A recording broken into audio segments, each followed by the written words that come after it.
Welcome to Glitch Cube, where a game... Oh, god damn, I can't even remember. Where we ask the dumb questions so you don't have to. I was like slipping into that and like going back and forth. Welcome to Glitch Cube, or... What do I even say anymore? I can't remember what we say. Welcome to Glitch Cube, where we play the dumb games so you don't have to. Yeah, right? Welcome to Glitch Cube, where we... Oh, I don't even remember the intro. My brain just went blank. Where we take a deeper look into the art. Oh, I'll do it. How about that? Yeah, there you go, because my brain just broke. We ready? Yeah, go for it.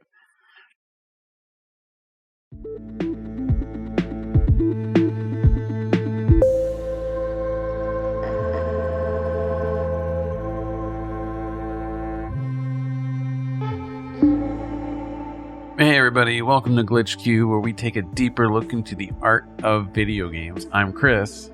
And I'm Christian. And that's right, we flipped it up today on the script. We've been doing this a lot, so why not change things up? And yeah, get flipped. Yeah, not gonna lie, my brain broke completely. I'll probably leave that in too, or some of it at least, because that was really bad. But today is all about chaotic energy. We're coming back to a segment that we absolutely love. We've done it a few times, and it's definitely going to be one that we will be continuously bringing back because it's so much fun to do. We talk a lot about games that have been made, and we, do deep dives into them. We dive into different types of themes and things like that to see how games make us feel, what they can do for the community, all that fun stuff. But we love just, diving in and thinking about what kind of games we would make. And this really, I think why this segment speaks so much to me, like personally, is because it reminds me of whenever me and Chris worked together and we would do just this during our shifts. Like we would come up with crazy ideas and just continuously expand on them. And then like every so often we'd meet up in like the office or whatever and be like, oh, but what if we did this with this idea and did this with this one, right? Like it was so much fun when we were working together and coming up with those ideas, but we are bringing that back. We are making games again this episode, and we have found some really fun generators. We're going to be combining two of them this time. I know we change it up every time we do it, but that's just to keep it fun. So we have a game idea generator that generates an environment, a goal, a genre, some rules, and a wild card to throw into the mix. And then we wanted to add in a different one as well from letsmakeagame.net, where we are going to be pulling the theme from that generator and interjecting it into the one that we have previously. So, yeah, I'm really excited about this. What about you? Oh, I'm stoked. Yeah, it's fun. I always love this. It's a good little experiment into just, free thought, free flowing stuff. And it's a nice little stress reliever in between some of these more serious episodes that we do. So it's just super, super fun.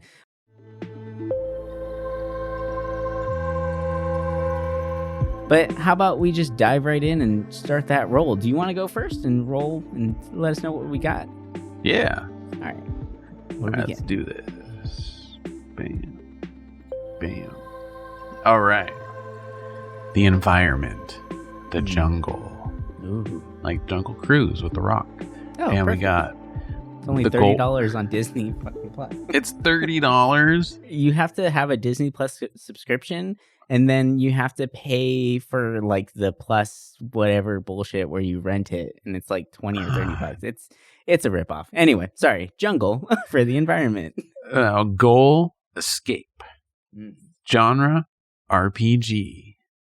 Rules, must not be seen. Which actually sounds really interesting combining those two. Yeah. Wild card, fairy tale.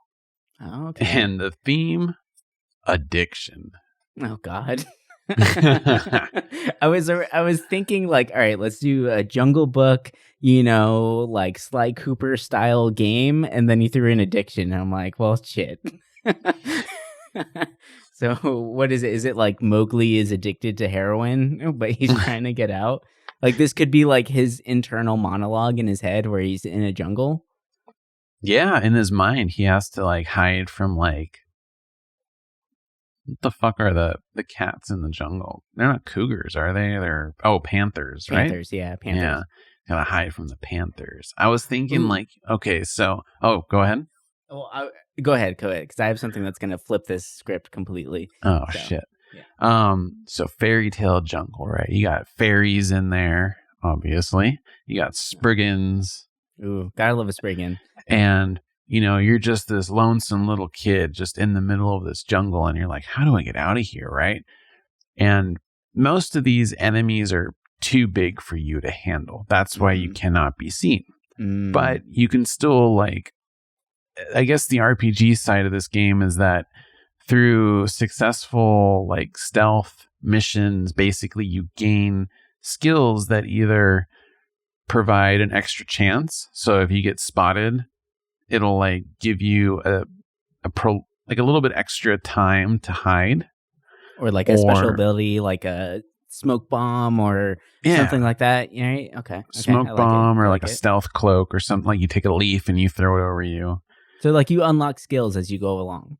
Yeah. Yeah. But the one problem is, all right, so I mean, you can't get addicted to this, but imagine like your character is addicted to ayahuasca or something because you're in a jungle, right? And there's mushrooms there too. So basically all the drugs are going to be psychedelic to an extent. Yeah. So of course, it has to be. Yeah. You, in order to keep calm in the situation, you have to find, mushrooms or, somehow ayahuasca is just chilling there already pre-made for you in little containers because the places you're exploring, right? So these like ruins or whatever, people, make these big bowls of ayahuasca, right? And they're just sitting there. So while you're weaving through different areas, you can take some. And, well, actually, how about this? Most of it, you're just eating mushrooms. And then when you get to big encampments, that's where they have the ayahuasca, which adds a totally different effect. So you have to keep eating mushrooms throughout the stages to kind of lower your sanity meter. I don't know where I'm getting the sanity in this, but you're scared. You're in a jungle trying to escape. It adds to the stealthy mechanics. There's an extra threat there. Yeah. And the thing is if you eat too many of these to keep your sanity down, it actually does the reverse. And you start seeing enemies in certain areas that are not actually there. Right? So instead of 4 patrols on the map, you now have 7. But 7 of those aren't actually there. So if you went in their line of sight, nothing's going to happen. Oh, but you don't know. Yeah, I feel like you could do it where, if you do walk in their line of sight, your character might make a noise like, oh. Right, and alert the actual guards, right? Yeah, they'll be more, if there's anybody around, they'll be more alert. They'll start coming over that area. So you have a brief second to still hide. But say when you go to the bigger areas where you'll find ayahuasca or something, it's to the extreme, right? So you start seeing different things that are not there, but in a sense it actually kind of works for you. Like, I guess because we were focusing on the negatives of your character tripping out, we'll focus on the positives. It'll let you see hidden pathways that you normally wouldn't see. So if you take enough of these, it might make the game a little bit harder because there'll be like, in a sense, more enemies, but you'll see like an easier pathway that might avoid all of the enemies in general. So there's like a slight trade-off to it. And as your character levels up through these different encounters or finding things in the jungle, you can raise your, I guess, tolerance or something like that where it doesn't affect you so negatively, or you can tell which one is real and what's not real. Nice. Ooh, that's good. I like that a lot. Okay, are you ready for me to flip the script? Oh boy. Do it. So the theme or the environment is jungle, right? Now, let's flip that. What if we do concrete jungle? You're in the city, man. Ooh. Okay. So think about this. You're in the city. You're a kid in this, like, it keeps reminding me of this one movie, and I have to remember the name of it. But it's a Mexican movie that I absolutely love, where it's these kids who are dealing with, like, actual stressors and, like, things like that, like, of the, of different, like, poverty, of drugs in the neighborhood and all that stuff. And they have their own little like escape area, like their own safe haven where they've like run away to. And they're what they're seeing and how they're dealing with the traumas that are around them are kind of like fairy tale like. It's all based on stories that they've heard, you know? So it's like they're like this crazy shit's happening to them, but in their mind, they're projecting the idea of fairy tales to stay strong, to stay brave during this whole event.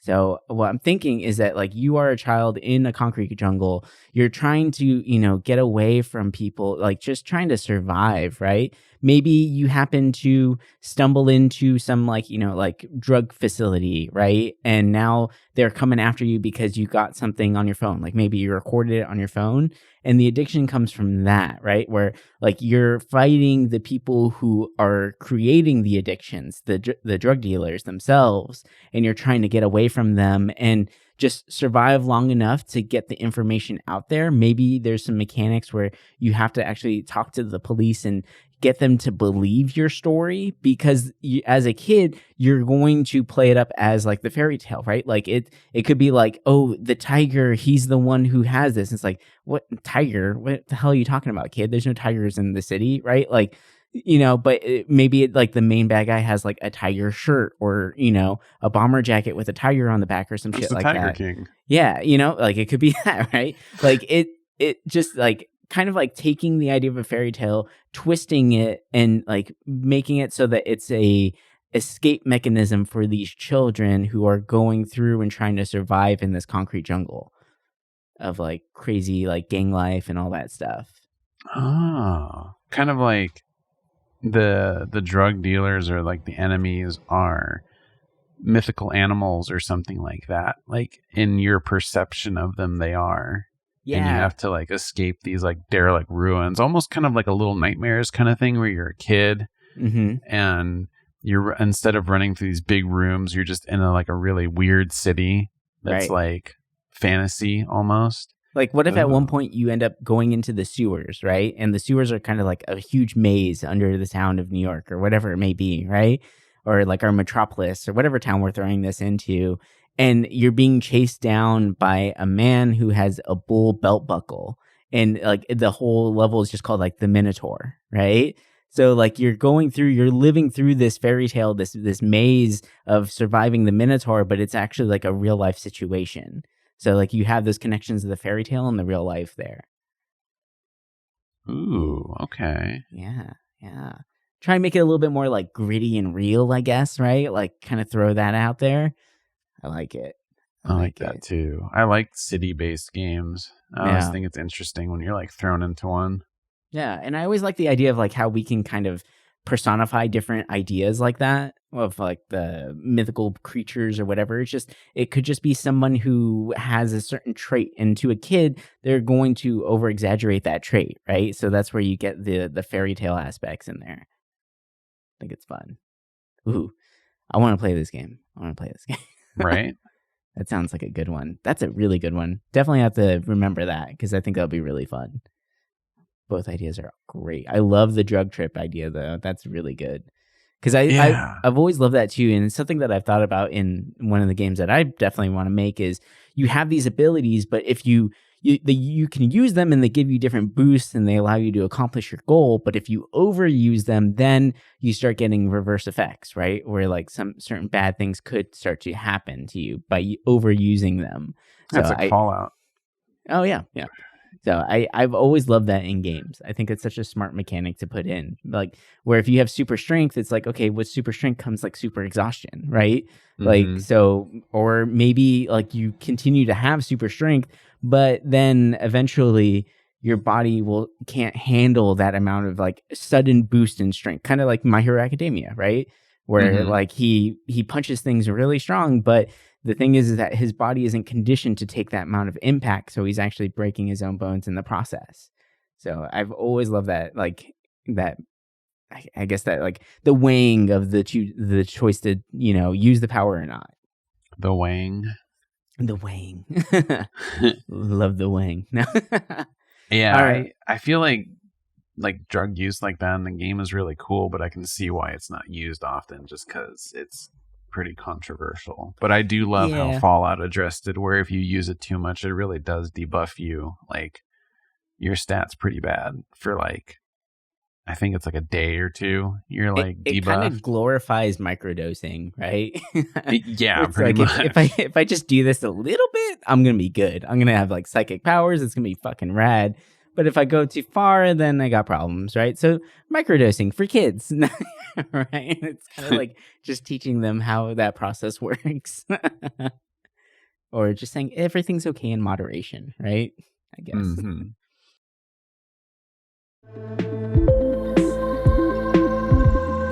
All right, let's move on to the next one. I'm gonna spin that wheel. Here we go. All right, it is popping up. All right, so environment, we have the ocean. Goal, complete the puzzle. Genre is action.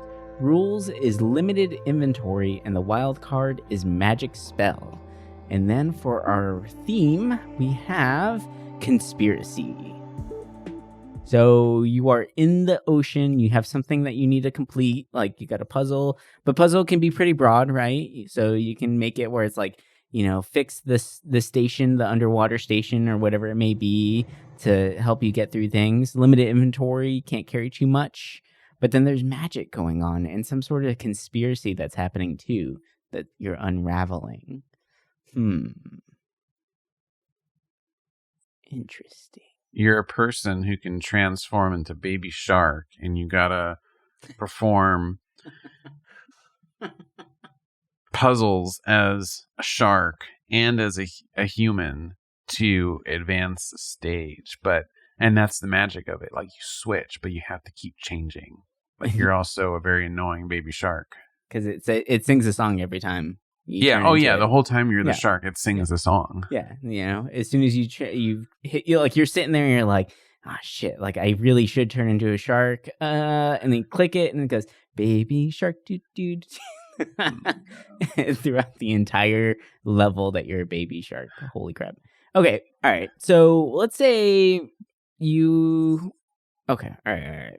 Government employee, you're working on some sort of underwater, you're what's the a marine biologist, right? And you're in an underwater marine science lab. It's games that happens, it's fine. And during that time, let's say maybe you're the only one there, I'm thinking, right? Like there could be like shift work, like because you have to add that added suspense in there. So it could be like shift work, like they do in the science labs in Antarctica. There's only a few scientists that are actually out there during a time, and then they switch in every like month or something like that. So if you imagine, it could be like 3 people on a base for an entire month by themselves, right? With no contact from the outside world. So maybe it's that where we have like 3 main characters. They're in a science base underwater. And then they find something, right? They find some sort of like weird fish that's like glowing strangely, like a weird iridescence. And when they bring it into their base, that's when all hell starts to break loose, right? So that's when we start getting these weird problems coming up. And in order for you to get out or maybe like contact for help or something like that, like you have to traverse through the base itself. And maybe like when the magic of it all, right, is that the base starts to shift, right? So like rooms don't connect to where they're supposed to anymore. Like things start like think like really like Cthulhu style, like HP Lovecraft kind of game where you don't really know what the hell's going on. And it turns out like with the conspiracy of it all, the government was actually looking for that fish or that weird, like what was causing the strange glow. Then they sent you down there with just the pretense of you're just going to be studying deep sea marine life, right? Like you don't really know exactly what you're studying and you think you have a grasp on it, but really the government has a completely different idea for you.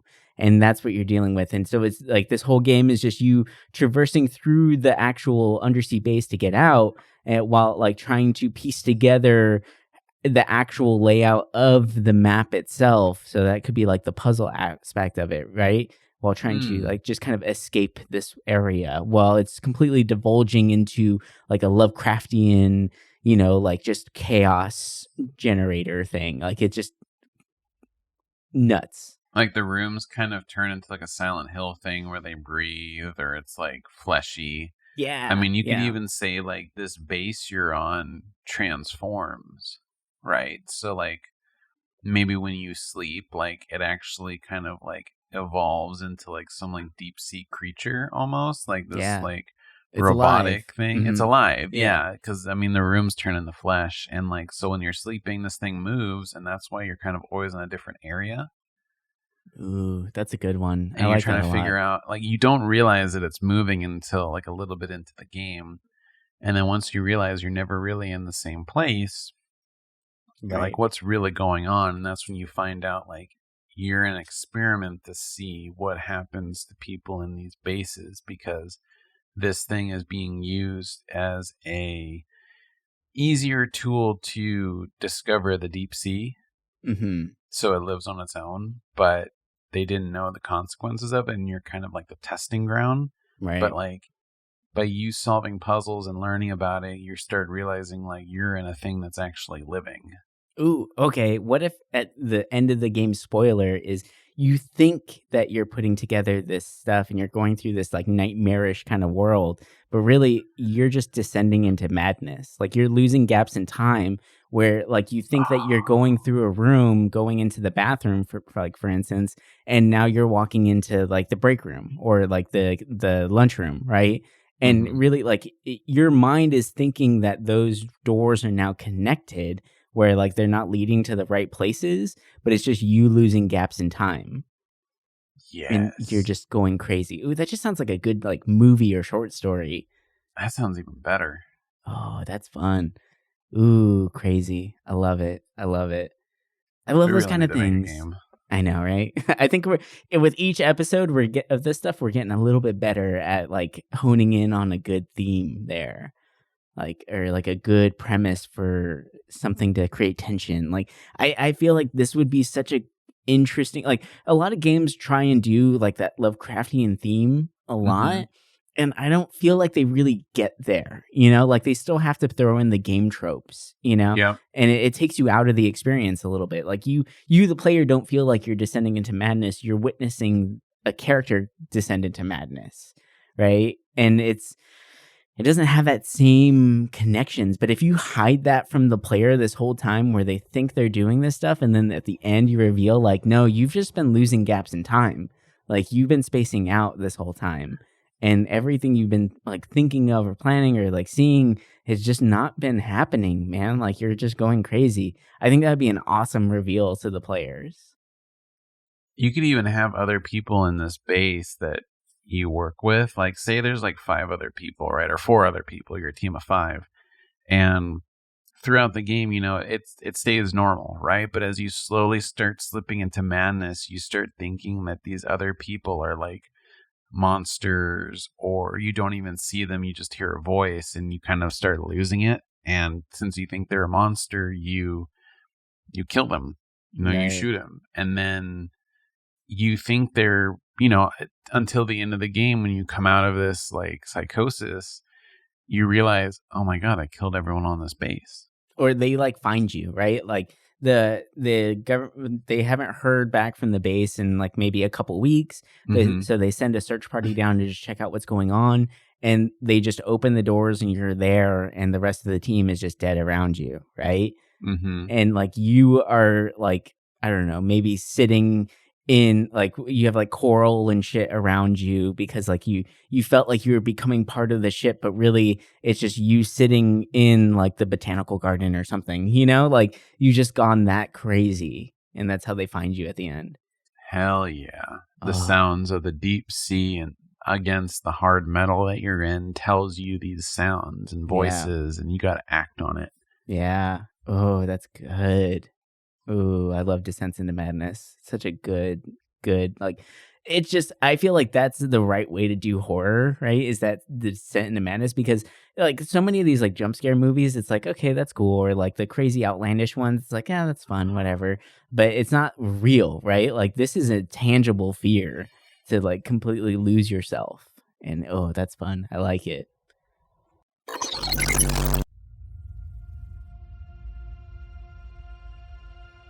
You find yourself staring down the mouth of a dark cave, hearing the low rumble of something large inside. This is it. Everything you have been fighting for lies just within this cave. Hey, man, what's the matter? This is your big ending fight scene. Yeah, sorry about that. I've just been so tired today. Feels like I've been hit with like 2 points of exhaustion. Ugh. You know what? I have just this thing to get you back into the adventuring spirit. Really? Of course. I have a delicious roast from Geek Grind Coffee. Huh. That sounds pretty cool. What kind of brews do they have? They have blends like Dragon's Roast, Dwarven Dawn, Wizard's Mist, and so much more. They have even one celebrating Jim Henson's The Labyrinth, the Goblin King's Elixir. Whoa, those sound awesome. I'm waking up just hearing about them.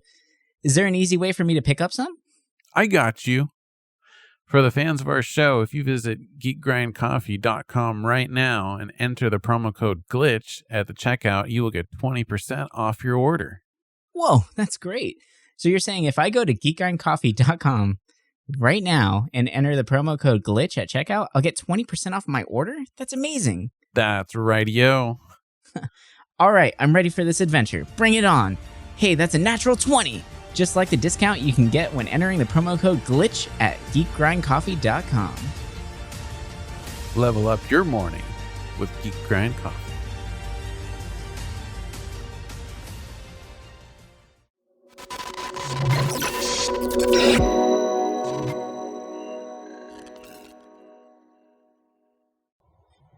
All right, you want to spin that wheel to give us another one to play with?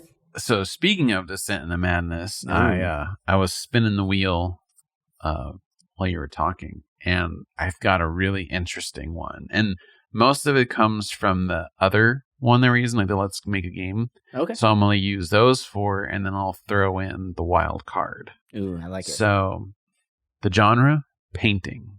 The setting, ancient Rome. Rule, leave something behind. Theme, Descent into Madness. And wildcard, AR, VR. So we'll make it a VR game. How about that? Okay. You are a painter in ancient Rome who's just not noticed, right? You know, like, your art is good, but no one pays attention to you because they have so many other great painters out there. You're not one of the well-knowns, right? Yeah. Yeah. So you want to leave your painting in different places, right? To kind of get your name, kind of like, you know, graffiti, like tagging, like you want to get your name out there. So you leave paintings at different places, right? And you could almost say that, you know, as you realize like you're unwanted, like no one cares about you, stuff like that, you start going into madness. And in order to get like a theme or an idea of what you want to paint, you have to create the scene, right? And remember, this is all in VR. So you're like walking around ancient Rome and like, you know, your first painting could be like, you know, the city in flames or something like that. So you're imagining like torching the houses, stuff like that. And then like there's another scene where you leave a painting of like someone, you know, like that painting where they're like in the bathtub dead. Yeah. You know, your character, like, I don't know, killed somebody, and to create the scene, you leave that painting and then you place it outside their house or something like that. Like, you're basically like slowly slipping in the darkness, and your paintings start becoming darker and darker because you feel that you're nothing compared to the great painters of the time. But obviously, throughout your descent into madness, people are like, oh, wow, this art's amazing, and all this kind of stuff. I like it. I like it. Have you seen the movie Perfume? I've seen a little bit of it. So, like, for some reason, when you were talking about the theme and all that, like, that's what kind of drew into my mind. So, what I'm thinking is, what if you're hunting for that color? That right color, like there's a certain pigment that you're looking for, right? And the thing you end up leaving behind is your legacy, and it could be good or bad depending on the choices that you make, right? So, but like, if you guys haven't seen the movie Perfume, definitely recommend it. It's a great movie. It's very disturbing, but he's looking for a specific scent, and it turns out it's the scent of innocence, which can only come from virgin women. You know, that's kind of like the whole idea behind it. Oh. So what if it's like blood, dried blood, right? Like that's the pigment that he's looking for. And it's just like nothing is perfect. Like every time he paints, every time you're painting in VR, like it's good, but it's not exactly what you wanted. And it's like you could paint a masterpiece, but then it like divulges into something disgusting, decrepit, right? Like you could, maybe you do like a portrait of somebody, and in your mind it slowly like rots away in front of you, and it's like it's not good, it's not what I want, it's not the right colors, like this pigment isn't right. So you're hunting down that pigment, right? That perfect color, and that's what drives you to madness, is that search for it. Ooh. Yeah. Ooh. I love that stuff. That actually makes it fun. I like that Right. idea. I like that you can pick between, like different outcomes too, because that makes it really interesting. Like you could really like change up your style. And to throw in an added bonus, you could even do it where you can allow the player to make their own painting, Yeah. not just so it's like painting on the setting, but like if you wanted to like kind of like the game Passpart Out, where you're like a starving artist and you have to like actually create paintings with your mouse and stuff. Oh yeah. Do something like that. I mean, then it would make the game more goofy, but it'd be kind of funny because you could do really weird situations with your own drawings. Yeah, I like that, because it just adds in that like personal aspect, and then you can totally make it so that it's one, like you can pick between like the good or the bad outcomes of this, right? Like I don't know, I like that a lot.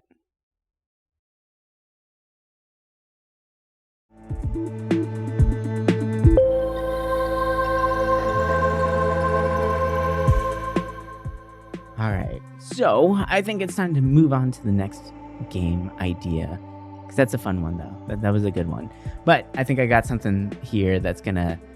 I feel like we're on a really like spooky trend with these games, and I'm just gonna add even more spooks to it. Let's go. All right, so for the environment, we have cave, which already has some spooky connotations to it. The goal itself is find all items. Genre is going to be an adventure game.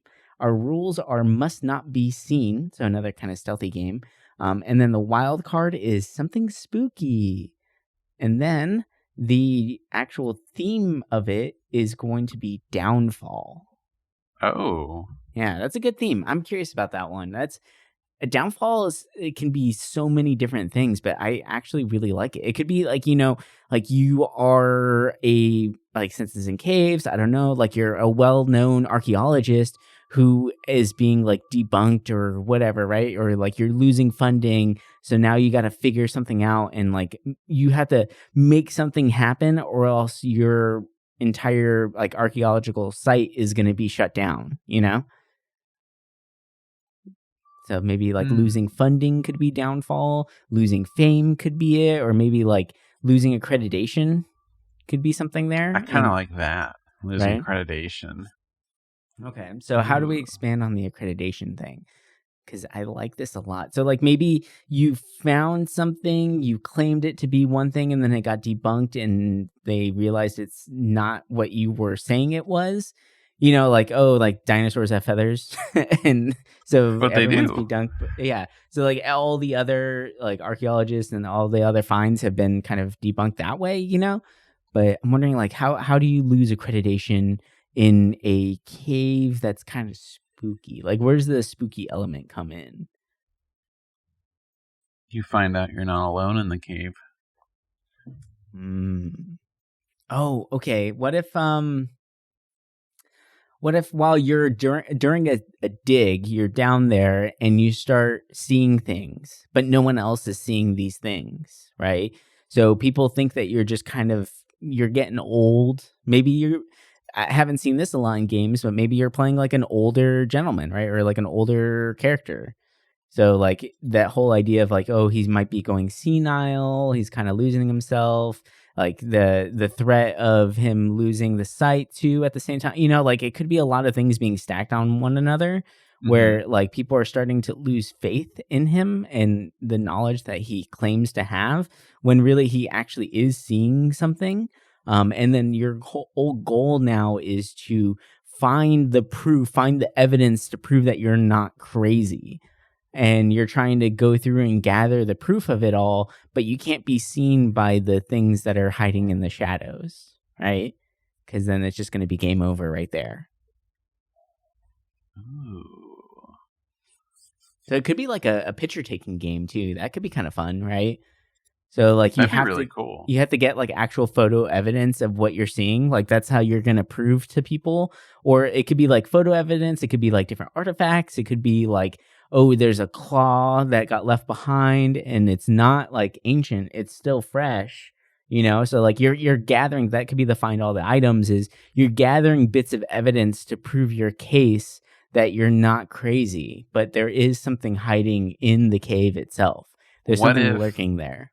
We do it Fatal Frame style, right? So when you're taking these pictures, when you're looking at like the relics or the bones, you actually see like the ghostly image of what it once was. Ooh. And that's why you're trying to be like, no, this is what it actually was. But of course you can't capture that image on the camera, and they just don't believe you. Yeah, I like it. So now you're trying to get physical proof. They say this, what you're finding, right? It's known in the history books as like a good thing. But when you're doing this, you're realizing, no, they were actually bad. Mm. So say you're finding relics of like a civilization down there, right, in the caves. And they were looked at as like, the cavemen, like they were like the originators of like the human race or something. Mm-hmm. And you're like, wow, they discovered fire, they made the wheel. But when you realize when you're doing this, no, they were evil, they were torturing people, and they were like, what we thought was the wheel was used to grind body, like something like really weird and kind of scary. Like everything is kind of like skewed. It's off, right? Like what we thought was there to protect them was actually there to fight off something else, right? Like it could be like adding in that spooky element, right? Or it's like, oh, these were defenses against a rival army, when really it wasn't against a rival army. It was against some weird entity out there, right? And now you're trying to like prove the existence of this. But since you're an established archaeologist and now you're kind of starting to talk about like cryptids almost, people are starting to like not trust your judgment anymore. So it's up to you to find the evidence to prove your case. Oh man, this sounds fun too. Yeah, we got some good batches going on. I like this. All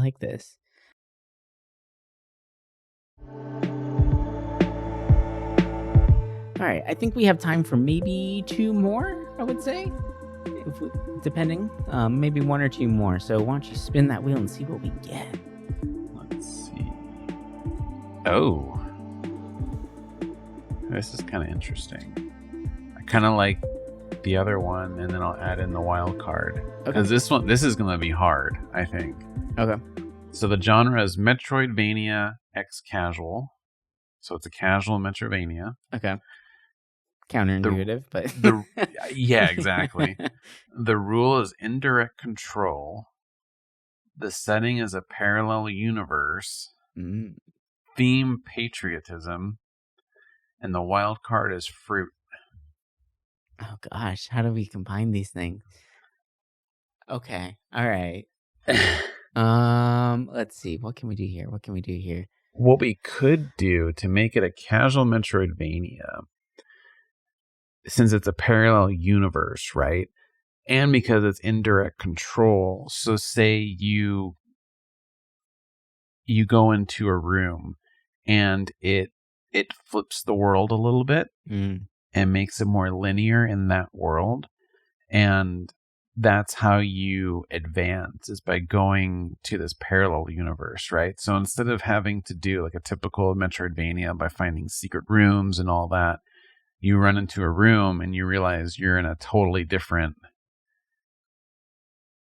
imagining of that place, but you still have to run through like that part of the map to get to the other where you were originally, right, in the normal universe. But you don't have any control over that. Okay. Wait, all right. So we got patriotism too, right? So what if you're a soldier, right? And you're tasked for this whole, like, it's all in one building. Let's say it's in like a skyscraper, right? So you're a soldier and your task is to clear the building, okay? So, Hmm. but while you're just like going through the town and let's say like the opening scenes, like you're interacting with the people out there, you're trying to show like a good face to everyone, and some little girl comes up to you with a small fruit that you don't understand, like you never seen it before.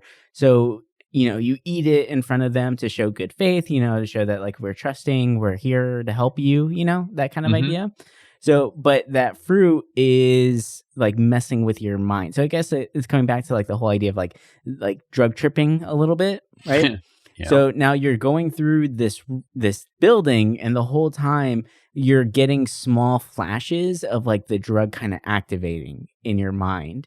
So like the Mm. world is like flipping, like you said, certain things like the rules are changing, gravity is flipping, little aspects of that, like little things are kind of becoming out of your control as you're going through this building, right? And the whole Metrovania side of it is like you have to like, you're gonna have to go, turn on the power to one section in order to, turn on the elevator to get to the next areas and keep traversing up to the top of the building and continue clearing.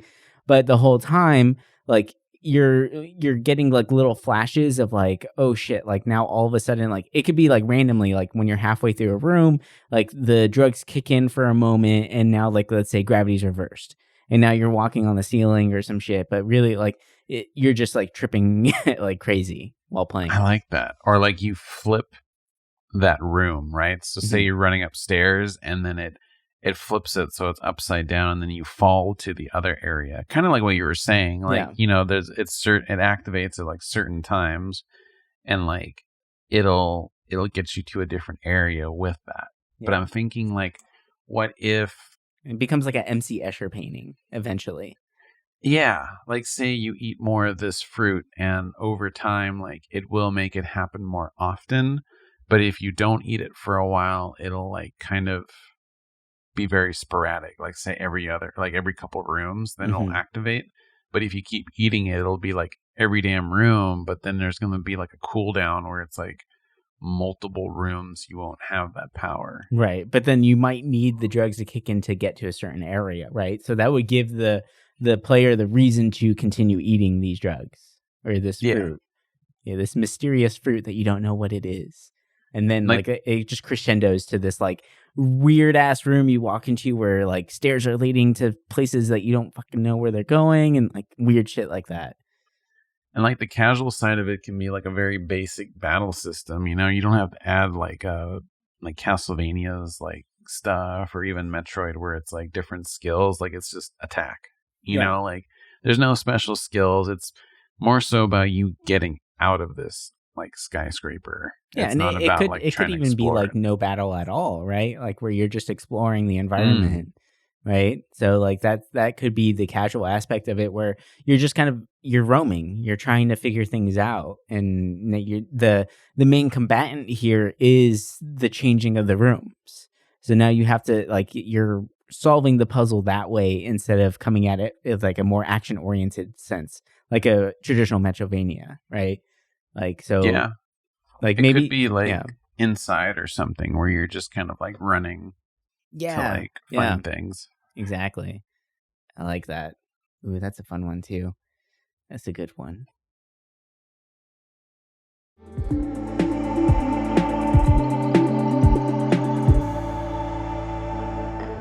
All right, you think we got time for one more? I think we do. What you got? Okay. All right. So the environment is inside a computer. Perfect timing for Matrix. Here we go. Goal is destroy objects. The genre is going to Oh, be role playing RPG. Rules is limited time, and the wild card is music. So we're destroying objects to a rhythm beat game here. And then the theme is stolen identity. Hmm. ooh.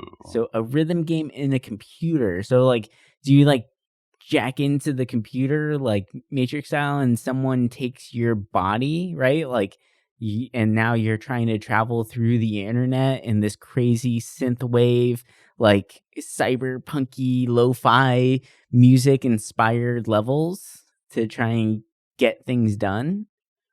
I like that. Like kind of like Shadowrun where they jack into like a terminal or something and you're in this like very like weird fluorescent plasma looking area, right? Like all just numbers everywhere and stuff.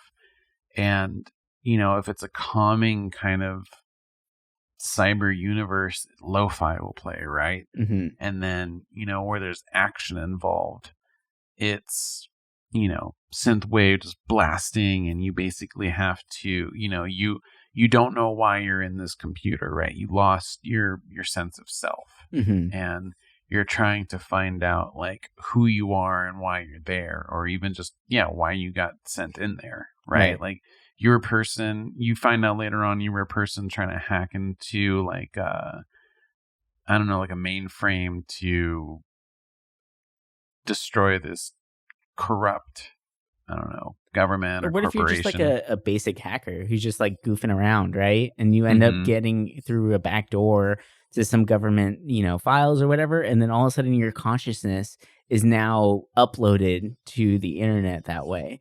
And then someone else has hacked into your body, and now you're trying to figure out how to get back into your own mind, get your consciousness back into your brain. Ooh. Right? And like the destroying objects thing could be like little, like there could be viruses, there could be bugs, there could be firewalls that are blocking your path while you're traveling through this like rhythmy kind of like battle system, right?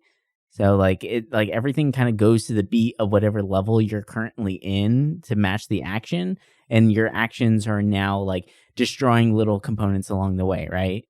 Mm-hmm. Oh, I like that. And then, of course, the RPG element, you can be gaining new skills for better combos, like keeping the music string like going longer and longer. You gain more points. You can sell those points to then get more skills to get things like that. So, like slow down time or whatever it may be, or maybe it could be like one of the abilities could be called just the drop, right? And it like you actually make the music like drop to like some crazy dubstep thing. And it like sends like a grenade out, right? Like that's how it kind of be, and it would destroy all the things that are around you in your direct area. I'm thinking like almost like, so think about you're inside a computer, right?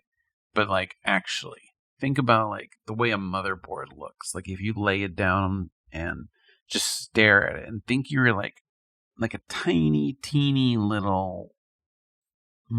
I don't even know what you would call it, like not even an ant, but think like the motherboard is a city, right? Think about being inside the computer as like a world. So like the motherboard is like the major city, right?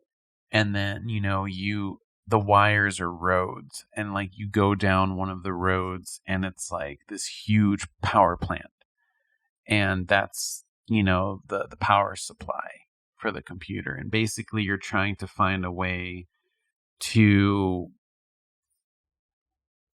I guess you could say you could find a way to shut it all down, and that's why you got to destroy objects. So like, from there you go to different areas, right? So the cooling system in the computer can be, the lake, or like the windy mountain, depending like how you wanted to do it with like your cooling supply. But then, there's also like the graphics card can be like the point with the synth wave, where it's just like fast paced, like all these fluorescent colors shooting at you. And I like it. What if in the power supply area you got Powerline from the Goofy movie, and he's the boss that you're fighting, and it's that song that they're playing, or like a ripped version of that, Yeah, we'll keep that.